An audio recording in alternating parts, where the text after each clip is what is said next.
मैं संदीप कुमार आपको एक सच्चाई से अवगत कराना चाहता हूँ और सच्चाई की कीमत बहुत बड़ी होती है। उसके लिए आहुति मैं पहले ही अपनी डाल रहा हूँ भाई। ये वीडियो है एएसआई संदीप कुमार का। संदीप रोहतक साइबर सेल में तैनात थे। 14 अक्टूबर को संदीप ने वीडियो जारी कर अपनी जान दे दी।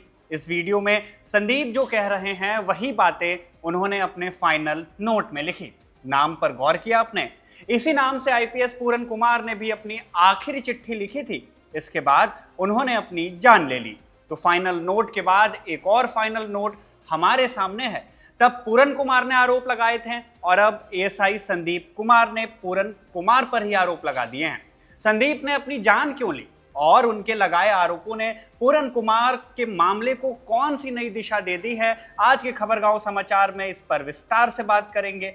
दूसरी खबर भी हरियाणा से ही है, उस पर भी बात होगी, जहां संदीप कुमार लाथर की आत्महत्या से बस कुछ ही घंटे पहले नेता प्रतिपक्ष राहुल गांधी चंडीगढ़ में थे। आईपीएस पूरन कुमार की पत्नी और परिवार से मिले, मांग की कि पूरन कुमार की आत्महत्या के मामले में जितने भी लोगों को आरोपी बनाया गया है उन्हें तत्काल अरेस्ट किया जाए। मगर संदीप लाथर की मौत ने केस को और भी उलझा दिया जब उन्होंने अपने फाइनल नोट में पूरन को भ्रष्ट बता दिया। तीसरी खबर की चर्चा करेंगे जो देश की राजधानी दिल्ली से है। 12 अक्टूबर की रात को एक फीमेल स्टूडेंट के साथ गैंगरेप करने की कोशिश की गई।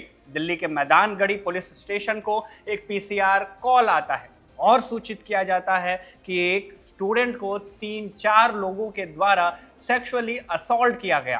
कैंपस भी कोई नॉर्मल कैंपस नहीं बल्कि साउथ एशियन यूनिवर्सिटी का कैंपस। ये एक इंटरनेशनल यूनिवर्सिटी है, 8 सार्क देश मिलकर चलाते हैं। इस घटना के बाद एडमिनिस्ट्रेशन के प्रति स्टूडेंट्स में काफी ज्यादा आक्रोश है। इस पूरी घटना पर भी विस्तार से बात करेंगे। नमस्ते, मेरा नाम शुभम है और आप देख रहे हैं हमारा डेली बुलेटिन खबरगांव समाचार। क्या वक्फ संशोधन कानून संवैधानिक है? सवाल है जाति जनगणना जाति कैसे पूछ ली? कौन रेडिकलाइज हो चुका है? मिट्टी में मिलाने का समय आ गया है। पूरन कुमार की मृत्यु के बाद से हरियाणा के पुलिस महकमे में हड़कंप मचा हुआ है। एक पक्ष ने मांग की है कि पूरन कुमार के लगाए आरोपों पर गंभीरता से जांच होनी चाहिए और कार्रवाई होनी चाहिए। दूसरा पक्ष इस दबाव को लेकर असहज है। उसकी मांग है कि कार्रवाई तो हो लेकिन जबरन किसी को फंसाया न जाए। अब जब एएसआई संदीप कुमार ने अपनी जान ले ली है तो दूसरे पक्ष की चिंताओं को बल मिलता दिख रहा है। 6 मिनट 28 सेकंड के अपने वीडियो में संदीप ने आईपीएस पूरन कुमार पर जो आरोप लगाए उनका सार हम आपको बता देते हैं। आईपीएस पूरन कुमार ने आईजी रोहतक रेंज नियुक्त होते ही भ्रष्ट पुलिस कर्मचारियों की तैनाती आईजी ऑफिस में की। इसके साथ ही ईमानदार और कर्मठ कर्मचारियों का तबादला करा दिया। पूरन कुमार ने सरकारी मुलाजिमों में जातिवाद का जहर घोला और अपने दफ्तर में बुलाकर उन्हें फाइलों के नाम पर डराकर उनसे पैसे लिए।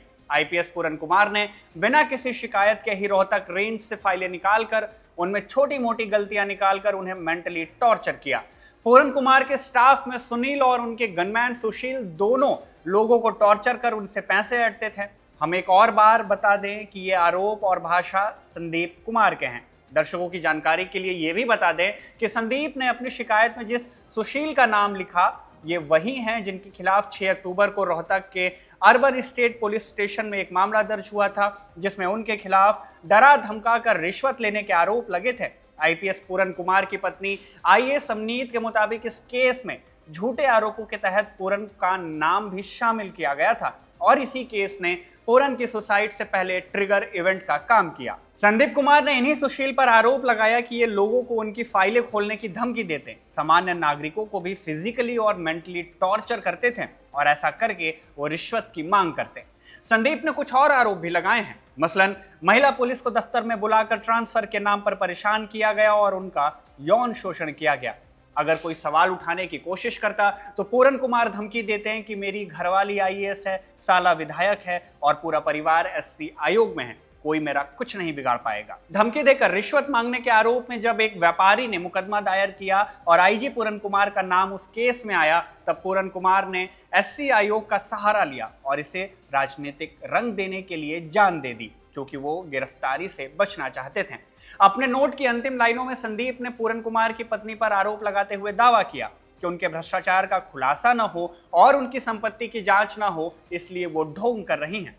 संदीप ने इन आरोपों के साथ एक वीडियो बनाया, एक नोट लिखा और फिर कुछ देर बाद उनका शव रोहतक पानीपत के रास्ते में मकौड़ी टोल प्लाजा के करीब एक ट्यूबवेल के पास मिला। 7 अक्टूबर को हुई इस घटना के बाद से ही लगातार इसमें कार्यवाही चल रही है। घटना के बाद 8 अक्टूबर को पूरन कुमार की पत्नी ने एफआईआर दर्ज कराई थी। इसमें पूरन के सुसाइड नोट के आधार पर अमनीत ने हरियाणा डीजीपी शत्रुजीत कपूर और रोहतक एसपी नरेंद्र बिजाड़िया पर उनके पति का उत्पीड़न करने, जातिगत भेदभाव करने और उन्हें प्रताड़ित करने का आरोप लगाया था। साथ ही हरियाणा मुख्यमंत्री नायब सिंह सैनी को चिट्ठी लिखकर इनके खिलाफ कार्यवाही करने की मांग भी की थी। इसके बाद इस मामले पर कार्यवाही करते हुए डीजीपी शत्रुजीत कपूर को छुट्टी पर भेज दिया गया। प्रशासनिक कार्यवाहियों के बीच ही एक तरफ SC/ST आयोग के सदस्य हैं जिन्होंने SC समाज के साथ होने वाले भेदभाव की बात कर इस मामले में त्वरित कार्यवाही की मांग की, तो वहीं दूसरी तरफ है खा पंचायत। खा प्रतिनिधियों का पक्ष है और दावा है कि भाई पूरन कुमार के परिवार को इंसाफ मिलना चाहिए, लेकिन सरकार जातिवाद के चश्मे से इस मामले को ना देखे। जाति के आधार पर एक तरफा कार्रवाई न करते हुए मामले की उच्च स्तरीय जांच करने के बाद ही कोई फैसला लेना चाहिए।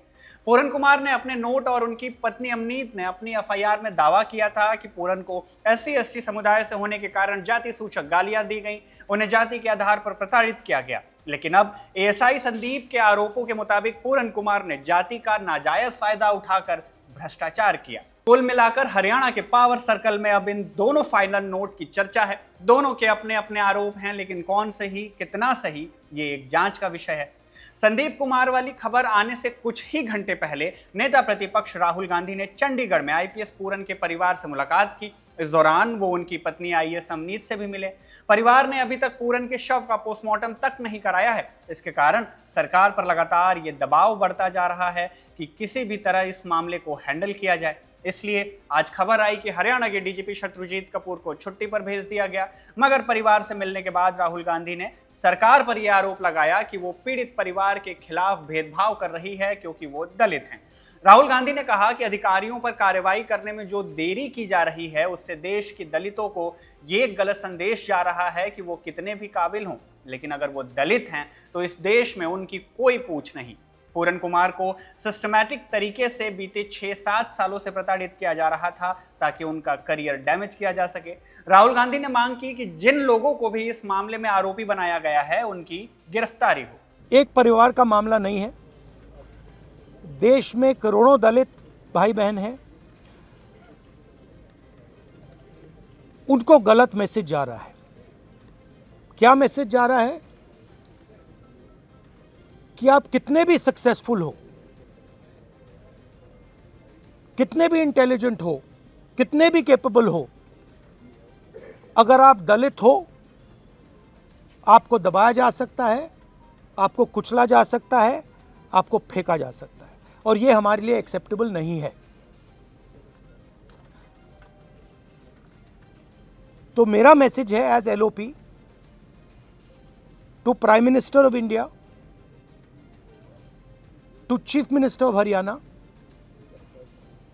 आपने इन 2 बेटियों को जो कमिटमेंट दिया है इसको आप पूरा कीजिए, और जो इनका फ्यूनरल है, पापा का फ्यूनरल है, उसको होने दीजिए और ये तमाशा अब बंद करिए। तो ये क्लियर मैसेज मैं प्रधानमंत्री को देना चाहता हूं, हरियाणा के चीफ मिनिस्टर को देना चाहता हूं कि एक्शन लीजिए, ऑफिसर्स पे कार्रवाई कीजिए और इस परिवार पर जो प्रेशर है उसको हटाइए।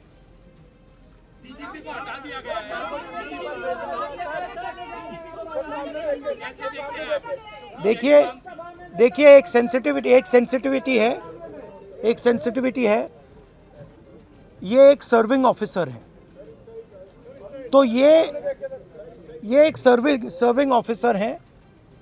आप समझते हो, देश समझता है कि इन पे कैसे प्रेशर्स आ सकते हैं। कार्रवाई होनी चाहिए और इमीडिएटली इन अफसरों पर एक्शन होना चाहिए। एक्शन होना चाहिए। आप अरेस्ट कीजिए,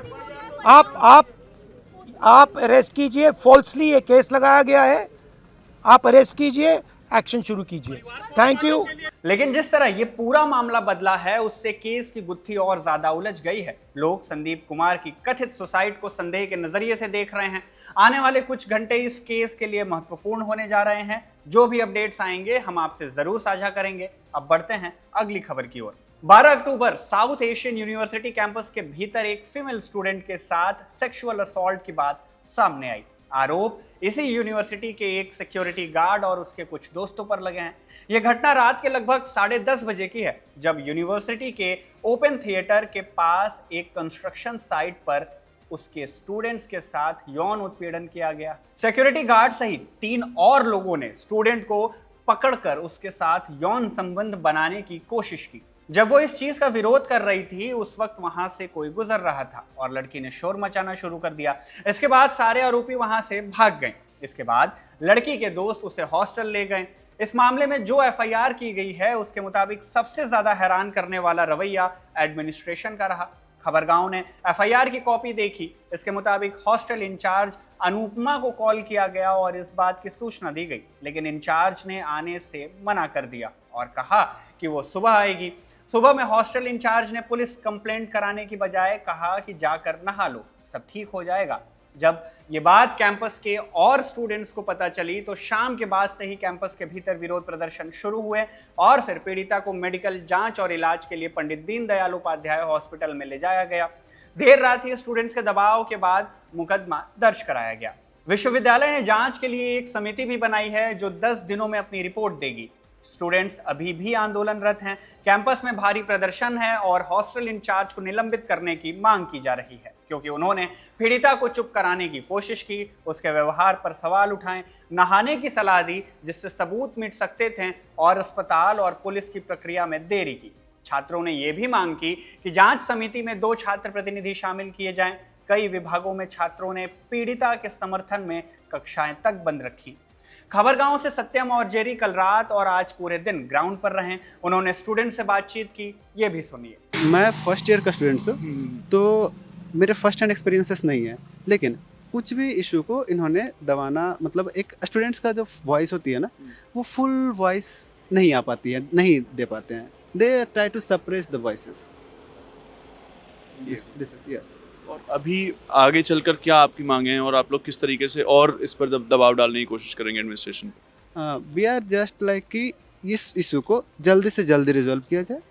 हमारी डिमांड सबसे पहले तो ये है, एंड देन एडमिनिस्ट्रेशन में स्टूडेंट्स की वॉइसेस होनी चाहिए, तो हम लोग उसके लिए भी आगे पुट फॉरवर्ड होंगे बाद में। बट पहली हमारी डिमांड ये है कि हमारे जो ये इशू है, सबसे पहले इनमें प्रॉपर इन्वेस्टिगेशन, जो विक्टिम है उनको लाइक प्रॉपर ढंग से केयर विथ हैंडल किया जाए, एंड देन उनको लाइक जो moral stigma and then something जो फेस किया जा रहा है, and then even the health issue and the financial burden जो वो फेस कर रही हैं, ये सब चीज़ें उनको रिजॉल्व किया जाए। एंड जो भी इसमें कोई भी other students, other staffs, other outsider कुछ भी है, तो उनको प्रॉपर इन्वेस्टिगेशन करके एक प्रॉपर जस्टिस इंश्योर किया जाए।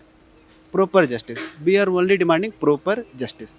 मैं एक बस आखिरी में पूछना चाहता हूँ, किसी ने भी बात नहीं की हमसे, ऑलमोस्ट 24 घंटे हो गए हैं। आपको डर नहीं लगता कि एडमिनिस्ट्रेशन देखेगा और आपको कुछ कर देगा? व्हाट अबाउट कुछ कर देगा भाई, को कह सकता है क्यों बात की तुमने?